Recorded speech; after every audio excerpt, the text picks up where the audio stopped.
안녕하세요. 세상엔 정말 다양한 사람들이 존재하고 그만큼 별의별 일들이 다 일어나는 것 같습니다.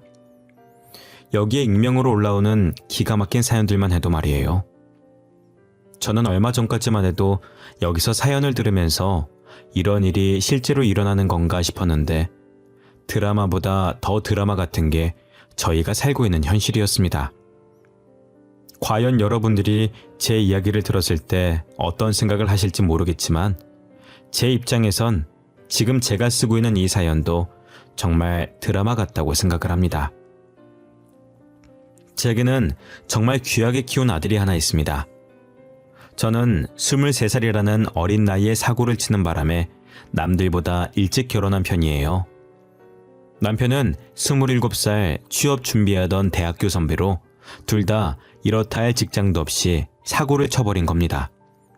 그래도 남편이 책임감이 강해서 열심히 이력서를 넣으러 다녔고 5번의 면접 끝에 나름 이름 있는 건설업체에 취업을 하게 됐어요. 남편은 처음에 사무직으로 들어갔었는데 현장직에 사람이 부족해서 부서 이동을 통보받았습니다. 다들 편하게 사무직에 있고 싶지 누가 힘들게 현장직을 뛰고 싶겠어요. 부서 이동 얘기가 나올 때 서로 눈치 보기 바빴었고 그러다 결국 답이 서질 않자 나이도 경력도 막내였던 남편이 어쩔 수 없이 현장직으로 부서를 옮길 수밖에 없었습니다.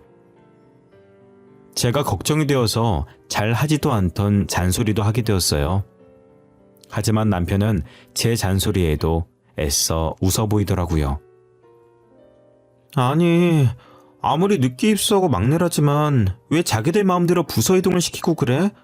자기들이 하기 싫은 일이면 우리도 하기 싫은 게 당연한 거 아니야? 그래도 어쩌겠어. 할 사람이 없다잖아. 그리고 우리가 찬밥 더운밥 따질 때가 아니잖아. 돈만 되면 뭐든 괜찮아. 나는 월급 더 많은 게 좋아. 당신이랑 애기만 먹여 살릴 수 있다면 말이야. 나는 당신이 걱정돼서 그런 거지. 그럴 거면 애초에 현장직으로 사람을 뽑든가 사무직으로 뽑아놓고 현장직으로 가라고 하면 어쩌라는 거야 정말. 저는 계속 투덜거렸지만 남편은 괜찮다고 저를 달랬습니다. 제가 워낙 걱정이 많은 성격이라 남편이 출근할 때면 퇴근할 때까지 걱정을 달고 있었어요. 그래도 남편은 제 걱정과는 달리 잘 해내고 있더라고요. 저도 아이를 낳고 아이가 5살 정도 됐을 때 유치원에 보내고 취업 준비를 했습니다. 다행히 대학교 다니면서 따놓은 자격증이 많았고 나이도 아직 20대 후반이라 충분히 취업이 가능했어요. 저는 대기업까진 아니더라도 나름 알아주는 중소기업의 경리로 일하게 되었습니다. 사실 광고회사랑 무역회사 두 회사에 다 합격을 했었는데 제가 원래 가고 싶었던 회사는 광고회사였어요. 무역회사는 다른 곳 다 떨어지면 거기라도 가보려고 그냥 한번 넣어본 회사였었거든요. 그런데 연봉이랑 복지가 무역회사가 더 좋아서 생각에도 없던 무역회사에 들어가게 되었습니다. 직원분들도 다 좋으신 분들이라 회사 생활을 편하게 했어요. 남편과 제가 맞벌이로 돈을 버니 금방 월세집에서 전셋집으로 옮길 수가 있었습니다. 아직은 자가로 사려면 한참 멀었지만 그래도 이전 월세집을 생각해보면 부자가 된 것 같고 좋았어요. 궁합도 한 번은 4살 차이라 그런지 저희는 싸우지도 않았고 아이를 키우면서 결혼 생활을 잘했습니다. 아이가 초등학교 입학을 앞두고 있을 때 저는 동우가 쓸 책가방을 사려고 반차를 쓰고 아이와 함께 근처 마트에 갔습니다.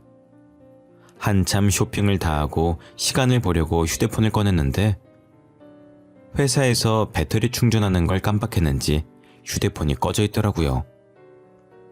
집에 오자마자 충전기를 연결해서 휴대폰을 켰더니 남편 번호로 부재중이 여러 통화 있더라고요. 그래서 전화를 걸었더니 남편이 아닌 다급한 간호사의 목소리가 들렸습니다. 신세구 씨 가족 되시나요? 지금 땡땡 대학병원인데요. 1시간 30분 전에 신세구 씨가 저희 병원으로 실려오셨는데 1시간 전에 사망을 하셨어요. 빨리 와주셔야 될 것 같아요. 저기요, 저희 남편이 사망했다니요? 그게 무슨 말이에요? 건강하던 사람이 왜 갑자기 죽어요? 장난치시는 거죠? 저희가 살려보려고 노력했는데 출혈이 심해서 사망하셨어요. 죄송합니다. 1시간 전이면 제가 휴대폰이 꺼진 채로 쇼핑을 하던 그때였습니다. 급하게 아이를 들쳐매고 병원으로 향했죠. 제가 도착했을 땐 이미 남편은 사망한 지 1시간이 지나서 침대 위에 누워 흰 천을 덮고 있었고, 누워있는 남편 옆에선 직장 동료로 보이는 분이 죄송하다며 고개를 숙이고 계셨죠. 저기요, 이게 어떻게 된 건지 말을 좀 해봐요. 저희 애 아빠 어쩌다 이런 거냐고요. 죄송합니다. 입이 10개라도 할 말이 없습니다. 철거 작업을 하고 있는데 아래 사람이 없는 걸 확인하고 파이프를 떨어뜨렸는데 그만. 그게 말이 되냐고. 당신들 너무한 거 아니야? 현장을 해보지도 않은 사람이 현장직에 내세우더니 어떻게 우리 가족한테 이럴 수가 있어. 우리 가족은 어떻게 살라고 이제. 그렇게 남편은 저와 7살 아들을 두고 허망하게 세상을 떠나버렸습니다.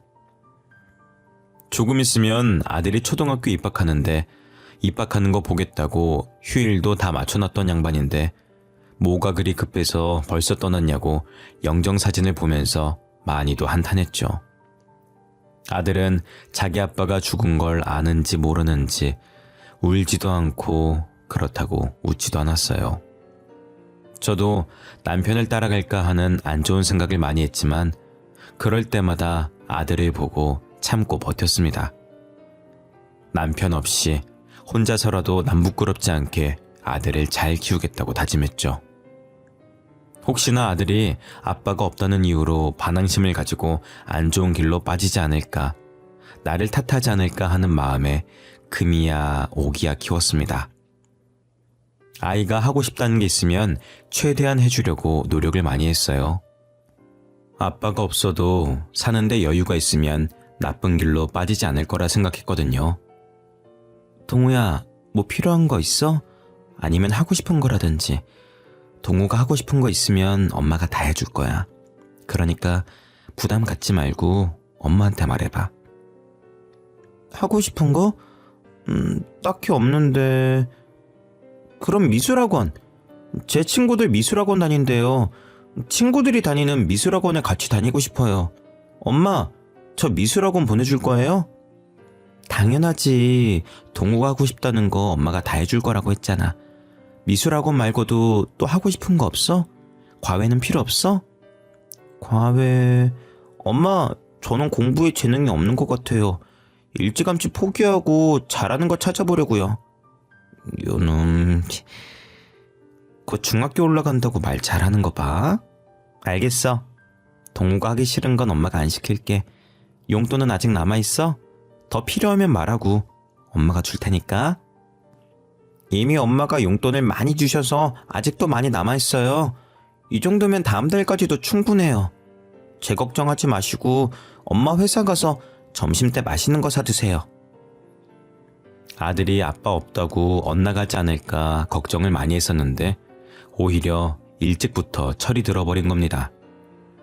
고작 초등학교 6학년 다니고 있는 아들이 자기 걱정은 하지 말라면서 되려 제 걱정을 하더라고요. 남편을 쏙 빼닮았는지 벌써부터 생활력이 강해서 용돈을 쪼개서 쓰고 알아서 모으고 있었어요. 게다가 책임감도 강해서 벌써부터 엄마를 지키겠다며 의젓한 모습을 보이니 기특하기도 하면서 한편으로는 또래답지 않은 행동을 하는 게 제 탓 같아 미안했습니다. 아들은 다행히 중학교, 고등학교를 가서도 나쁜 길로 빠지지 않았고 사춘기도 없이 잘 커줬어요. 게다가 중학교에 들어가면서부터 제 일을 잘 도와주곤 했습니다. 베란다에 널려있는 빨래들 걷어서 개면 되는 거예요? 제가 만져봤을 땐 다 마른 것 같아요. 놔둬. 내가 할게. 학교에서 공부하느라 힘들었을 텐데 뭐하러 그래. 우리 아들은 소파에 앉아서 TV 보고 계세요. 이런 건 엄마가 다 알아서 할게. 아니에요. 제가 도와드릴게요. 엄마도 밖에서 일하고 오느라 힘들었을 거 아니에요. 저보다는 엄마가 더 힘들죠. 빨래 개는 게 어려운 것도 아닌데요, 뭐. 아들은 제가 하지 말라고 말려도 빨래 개는 거며 설거지며 자신이 할 수 있는 선에서 어떻게든 저를 도와주려고 했습니다. 그렇게 착하디 착한 저희 아들은 성인이 되었고 명문대도 졸업했어요. 학생 때 미술 배웠던 걸 살려서 미대에 입학을 했고 장학금을 받으며 다녔었습니다. 그리고 졸업 후 혼자서 패션 디자인 쪽 공부를 하더니 그쪽 업계로 취업을 하더라고요. 제가 패션 쪽을 잘 몰라서 모르지만 아들이 만든 옷을 연예인들이 종종 입고 나오고 한다고 하더라고요. TV를 보다가 아들이 저거 자신이 만든 옷이라고 말하면 괜히 신기하고 뿌듯했습니다. 이제 아들이 어느 정도 나이를 먹었고 한 해가 지날수록 결혼 걱정이 들었어요. 결혼을 안 할까봐 걱정된 게 아니라 벌써 결혼한다고 하면 어쩌지 하는 걱정이 컸습니다. 아직은 아들을 다른 사람에게 보내기 싫었고 아들이 결혼하는 상상을 하니 눈물이 날 정도였죠. 최대한 늦게 결혼하길 바랬지만 아들은 제 신경도 모르고 결혼할 여자가 있다면서 제게 소개해주고 싶다고 하는 거예요. 어머니, 저 어머니께 소개해주고 싶은 사람이 있어요. 그 사람이랑 결혼까지 생각하고 진지하게 만나고 있어요. 너 이제 28살밖에 안 됐어. 아직 한창이야. 30살 넘어서도 결혼할 여자가 줄을 설 텐데. 얼마나 아들이 푹 빠졌길래 엄마를 두고 벌써 결혼하려고 그래. 제 친구들도 결혼 많이 했어요. 이미 애까지 있는 친구도 있고요. 저도 한순간의 감정으로 이런 결정 내린 거 아니에요.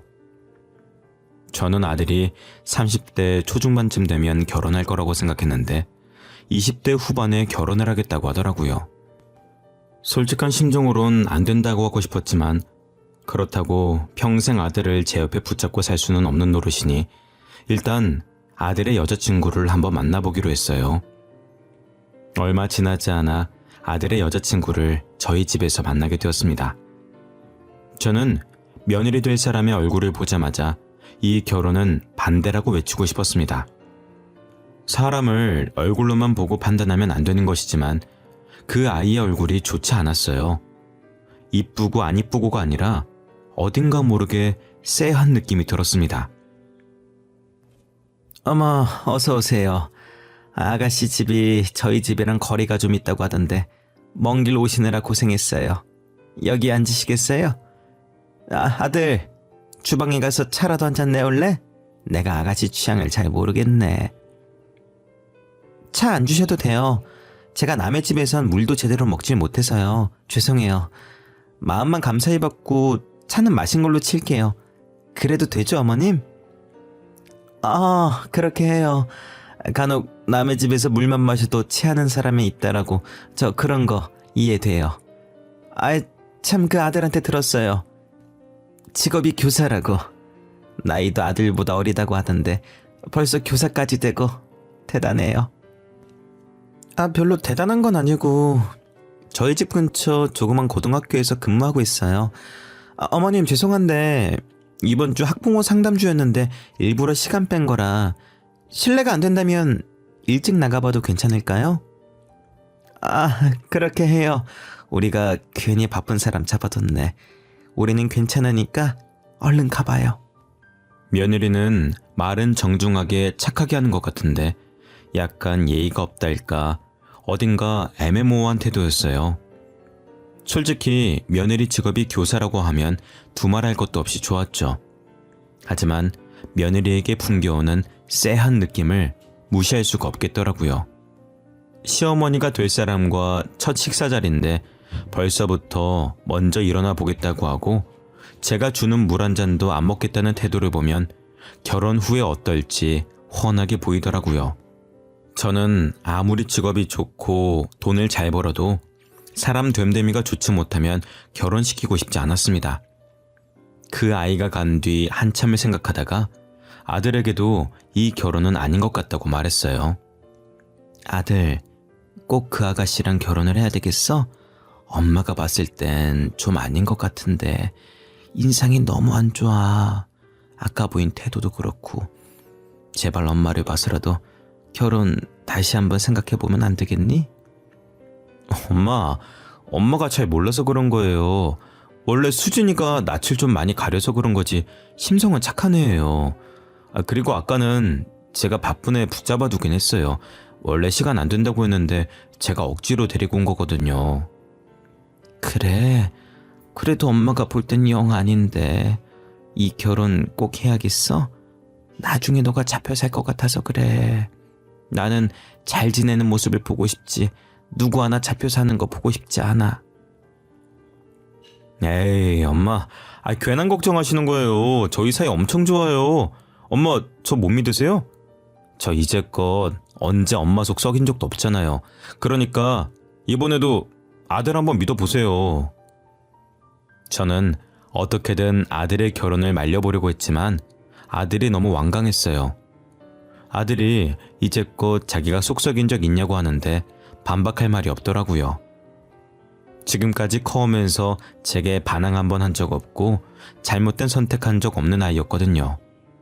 그래서 어쩔 수 없이 아들을 믿고 결혼을 허락했습니다. 상견례를 할 때 사돈네를 보니까 사이가 엄청 좋고 되게 인자해 보이시더라고요. 자식은 부모의 거울이라고 부모를 보면 자식이 어떤지 보인다고 하잖아요.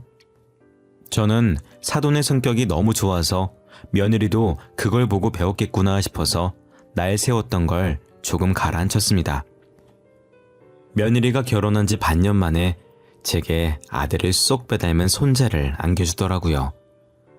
아이가 생기면서 육아에 전념하기 위해 며느리는 교직을 내려두고 전업주부가 되었습니다. 원래는 며느리가 다니던 학교 근처에서 신혼집을 구했어서 저희 집과는 거리가 먼 곳에서 살고 있었어요. 그런데 둘째를 낳고 아이가 어느 정도 크자 저희 집 근처로 이사를 오겠다고 하더라고요. 어머님, 지우가 중학교 들어가고 시우 초등학교 들어갈 날이 얼마 남지 않아서 학교 알아보다가 어머님 집 주변에 학군 좋은 학교들이 많더라고요. 그래서 시댁 근처로 이사 가려고 하는데 괜찮을까요? 그렇게 해. 너네가 좋으면 이사하는 거지. 나한테 물어볼 필요가 뭐 있니? 나는 오히려 손자 자주 볼 수 있어서 좋은데 이사하는 날 말해줘. 내가 가서 도울 거 있으면 도와줄게. 정말 감사해요. 그럼 집 알아보고 이삿 날에 다시 연락드릴게요. 며느리가 뭐가 그래도 급했던 건지 저와 전화한 지 얼마 지나지도 않았는데 벌써 집을 구해서 저희 집 바로 옆동 아파트에 이사를 온 겁니다. 아들에게 왜 이리 일찍 이사 왔냐고 하니 며느리가 미리 이사 와서 아이 엄마들이랑 친해져야 한다고, 그래야 사교육 정보를 얻을 수 있다고 해서 이사를 서둘렀다고 하더라고요. 저는 아들을 그렇게 유난스럽게 안 키워봐서 이해가 잘 되진 않았지만 교사 출신인 며느리가 어련히 알아서 잘할까 하는 생각에 이해해보려고 노력했습니다. 그런데 며느리가 이사를 하고부터 제게 아이들을 맡기는 일이 종종 있더라고요. 첫째야 중학교 들어가면서 학원까지 다니게 돼서 늦게 오지만 둘째 손주는 아직 초등학생이라 방과 후 수업 마쳐도 3시 전에는 집에 도착하거든요. 그런데 매번 며느리가 얼굴은 안 비추고 전화로 이런저런 핑계를 대면서 둘째 손주를 맡기더라고요. 어느 순간부터 둘째 손주의 학교는 아들네 집이 아니라 저희 집이 되어버렸습니다. 어머님 죄송해요. 이번에도 저희 막내 잘 부탁드릴게요. 믿고 맡길 사람이 어머님밖에 없네요.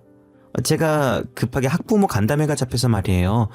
다들 일한다고 오늘 아니면 시간이 안 된다고 해서요. 아가, 너 며칠 전에도 학부모 독서회 가야 된다고 막내 우리 집에 맡겨두고 가지 않았니? 어머님, 그건 학부모 독서회고요. 이번엔 간담회예요. 독서회랑 간담회는 다른 거예요. 금방 올 거니까 잠깐만 봐주세요. 진짜 죄송해요. 제가 간담회 맞추면 바로 데리러 올게요. 너 이러려고 여기로 이사 온 거지? 학구는 핑계고 일부러 나한테 애 맡기려고 우리 집 근처로 이사 온 거 아니야? 한두 번도 아니고. 이게 지금 대체 몇 번째야? 어머님 손주들이잖아요. 그럼 며느리 바쁠 때 한 번씩은 봐줄 수 있는 거 아니에요? 제가 놀러 가는 것도 아니고 지후 미래를 위해서 이렇게 발에 불나게 따라다니는 건데 이해 못 해주세요? 아휴, 알았다. 이번이 진짜 마지막이야. 7시 안엔 올 수 있는 거지? 나도 근처에 나갈 일이 있어서 7시에 나가봐야 돼. 그럼요. 무슨 일이 있어도 7시까지 꼭 갈게요. 감사합니다, 어머니. 저는 말로는 며느리를 이길 수가 없어서 매번 제가 아이를 맡아주고 있었어요. 제가 단순히 손주 봐주는 게 싫어서 며느리한테 이러는 게 아니었습니다. 당연히 아들 빼닮은 손주를 보면 너무 귀엽고 사랑스럽죠. 하지만 손주를 봐주고 나면 며느리에게 잔소리를 어마어마하게 듣습니다. 제 친구들은 며느리가 고생한다고 용돈이라도 찔러주면서 맡긴다던데 저도 돈이라도 주고 애를 맡기면 어떤 잔소리를 하던 기분이 이렇게 나쁘진 않을 거예요. 그렇다고 해서 제가 돈을 바라는 건 절대 아니고 그냥 말이 그렇다는 겁니다. 며느리는 돈 주고 저에게 맡기는 것도 아니면서 이것저것 하면 안 되는 게 어찌나 많은지 제가 간식이라도 하나 먹이는 날엔 아무거나 먹이면 안 된다고 따지고 듭니다. 며느리가 아이를 데리러 오는 시간만 되면 괜히 긴장이 된다니까요. 마치 선생님에게 숙제를 검사받듯 며느리가 아이를 구석구석 보고 뭐 했는지 확인받는데 그렇게 긴장되고 떨릴 수가 없습니다. 시우, 오늘 할머니랑 뭐 했어? 할머니가 맛있는 거 많이 해줬어? 너 옷은 왜 이렇게 꼬질꼬질해? 밖에서 놀았던 거야? 놀이터 가서 놀았어. 그리고 할머니가 치킨 사줬어. 완전 맛있었어. 그리고 뭐 했지? 하여튼 완전 재밌게 놀았어. 할머니랑 이것저것 많이 했어. 어머니, 시우한테 치킨 사주셨어요?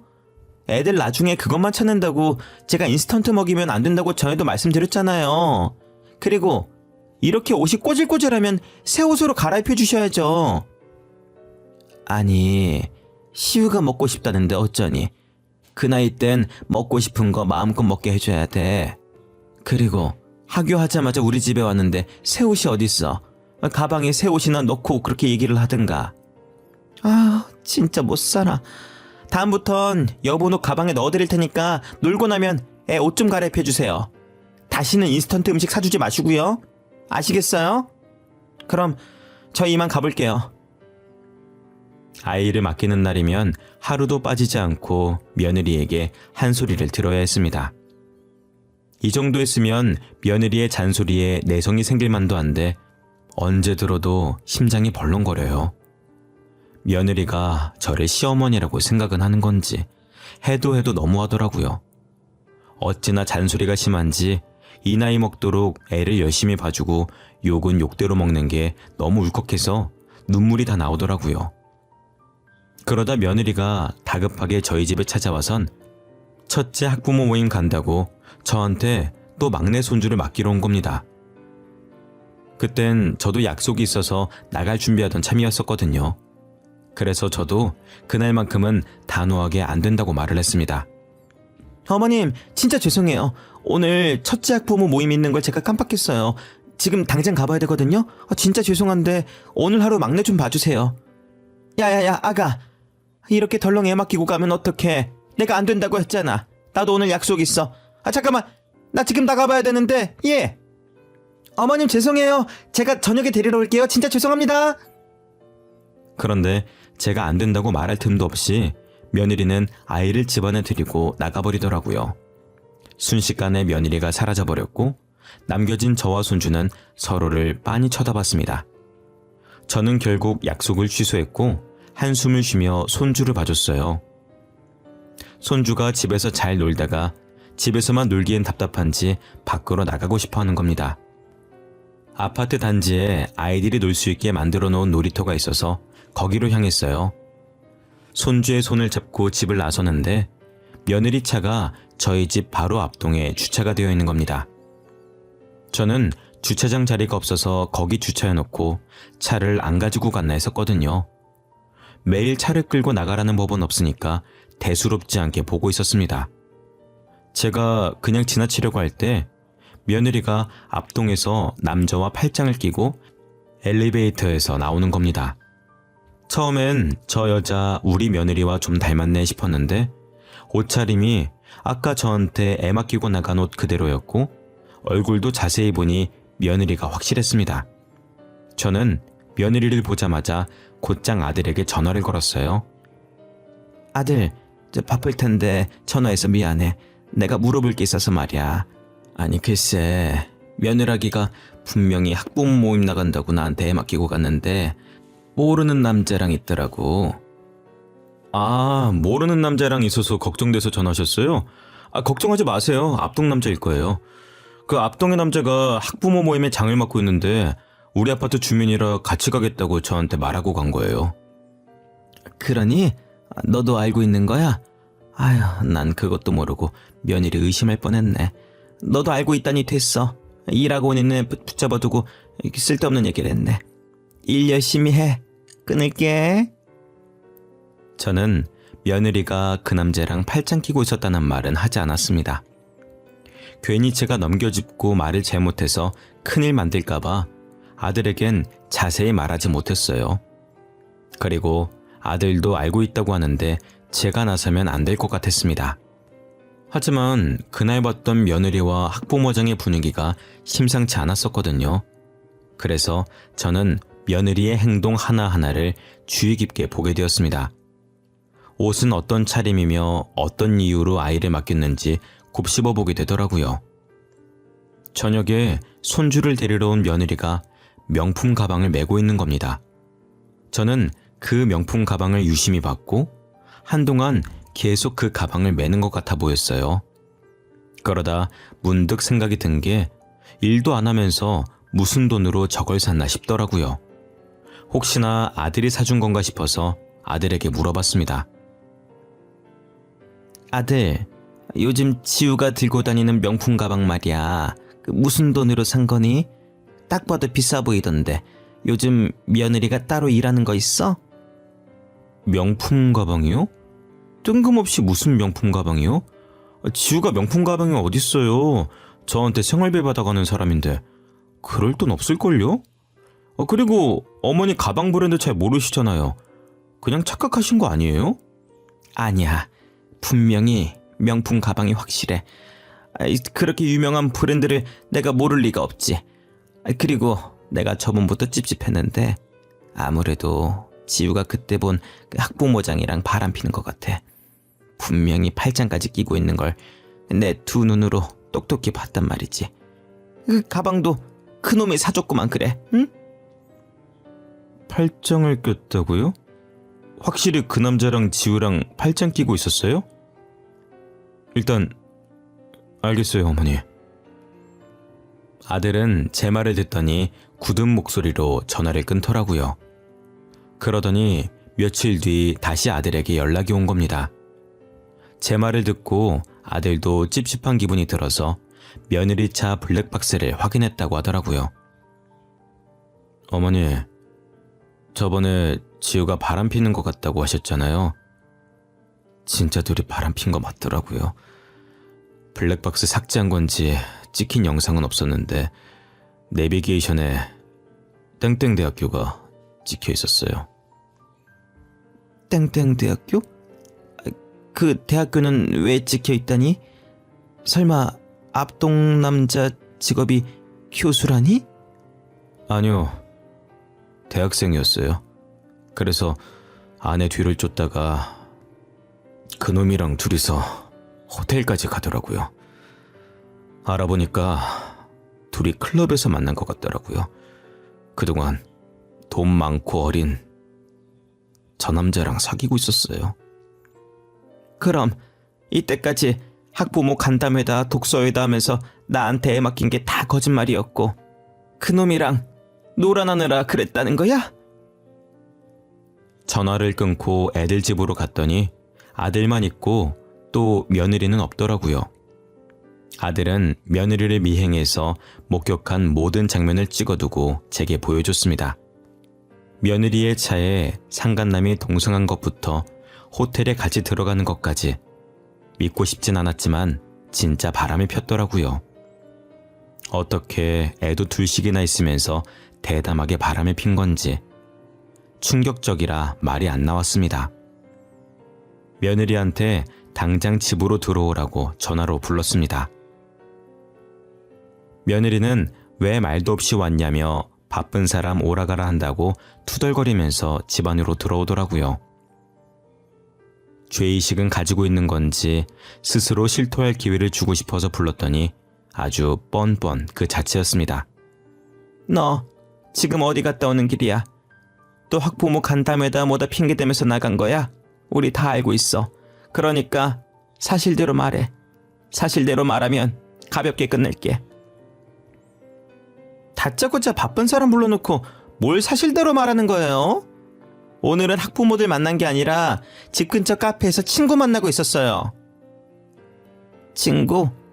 그 친구라는 사람 혹시 네 남자친구 말하는 거니? 클럽에서 만난 앞동 그 남자? 내가 앞동 남자랑 같이 있는 거 다 봤다. 어머님, 벌써부터 놓아놓으신 거예요?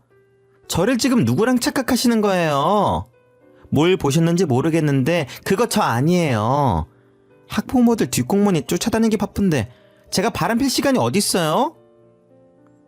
며느리는 제 말에 팔짱을 끼면서 살짝 코웃음을 치더니 자기가 아니라고 뻔뻔하게 말하는 겁니다.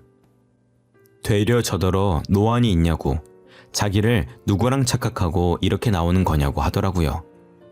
저는 그 말에 어처구니가 없어 했고 옆에 있던 아들은 며느리 얼굴에 몰래 찍어둔 사진을 던졌습니다. 며느리는 맞은 게 열받는지 저와 아들을 째려보다가 여전히 팔짱 낀 상태로 떨어진 사진을 내려다봤어요. 그러다 자신과 앞동 남자가 호텔 앞에서 팔짱 낀 사진이 있자 그 사진을 떨리는 손으로 줍더라고요. 어머님, 여보, 이게 대체... 아니야, 이거 합성이야. 이거 누가 합성한 거라고요. 누가 당신한테 이거 준 거야? 어머님, 저 이거 진짜 아니에요. 누가 모함하고 있는 거라니까요? 누가 모함하고 있는 거라고? 그거 우리 아들이 직접 찍은 건데.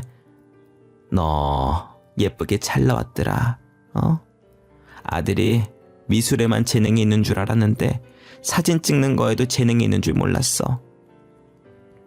야, 너 진짜 양심 없다. 어떻게 끝까지 엄마한테 잘못 봤다고 소리칠 수가 있어? 나 이혼 소송할 거야. 그리고 애들 양육권도 다 가지고 올 거야. 상감남 소송 당연히 해야 되겠지? 여보, 어머님, 제가 잘못했어요. 다시는 그런 짓 안 할게요. 여보, 내가 이렇게 빌게. 차라리 합의혼 해달라면 군말 없이 해줄게. 제발 소송만은 하지 말아줘. 응? 여보, 제발. 우리 부모님 알면 나 진짜 죽어. 응? 그러게. 부모님 알면 죽는다면서 그런 짓은 왜 하고 다녔니? 네가 싼 똥 네가 치워. 난 너 대신 치워줄 마음 없으니까. 그리고 이 집에서도 당장 나갔으면 좋겠다. 너랑 같은 공간에 있는 것도 역겨우니까. 며느리는 이혼 소송만은 안 된다면서 무릎을 꿇더니 저와 아들의 바짓가랑이를 잡고 빌었습니다. 저희는 꿈쩍도 하지 않았고 아들은 억지로 며느리 팔을 잡고 집 밖으로 쫓아냈죠. 며느리가 소리를 고래고래 지르며 문을 두드리길래 옆집 주민에게 피해갈까봐 경찰까지 불러서 제대로 보내버렸습니다. 아들은 다음날 해가 뜨자마자 집을 부동산에 내놓고 저희 집으로 들어왔습니다. 그리고 곧바로 변호사를 찾아가 찍어둔 사진을 증거로 제출해서 며느리에게 이혼 소송을 걸었고 앞동 남자에게 상감난 소송을 걸었습니다. 확실한 증거에 재판이 그리 길게 이어지진 않았고 판결도 저희 아들 손을 들어주어 두 손자의 양육권도 아들이 가지고 올 수가 있었죠. 게다가 친정 부모님 귀에까지 들어가서 빈털터리로 쫓겨났다고 하더라고요. 모아둔 돈이 없으니 저희 아들에게 위자료를 줄 수가 없었고 결국 사채를 끌어썼다가 돈을 못 갚아서 사채업자에 비해 어디론가 숨어버렸다고 들었습니다. 그 뒤로 사돈까지도 며느리의 행방을 모르니 어떻게 살고 있는지 소식을 들을 방법이 없었어요. 한순간에 나락으로 떨어진 게 불쌍하긴 했지만 다 자기가 자초한 일이라고 생각합니다. 며느리가 바람만 피지 않았어도 이런 일은 없었을 거잖아요. 손자들에겐 엄마를 빼앗은 것 같아 미안한 마음이 들었는데 손자들은 개의치 않더라고요. 오히려 저랑 같이 살게 되어 좋다고 이리 뛰고 저리 뛰고 난리였습니다. 아들도 부모 품이 좋다면서 따로 나갈 생각을 하지 않고 있고요. 저도 혼자서 지내다가 아들과 손자들이 있으니 시끌시끌한 게 사람 사는 것 같고 좋습니다. 저는 손자들에게 엄마 같은 할머니가 되어주려고 합니다. 무슨 일이 있어도 아들과 손자 편에 서서 열심히 응원하고 지지해주려고요. 지금까지 부족한 제 사연 들어주셔서 감사합니다. 다들 건강하세요.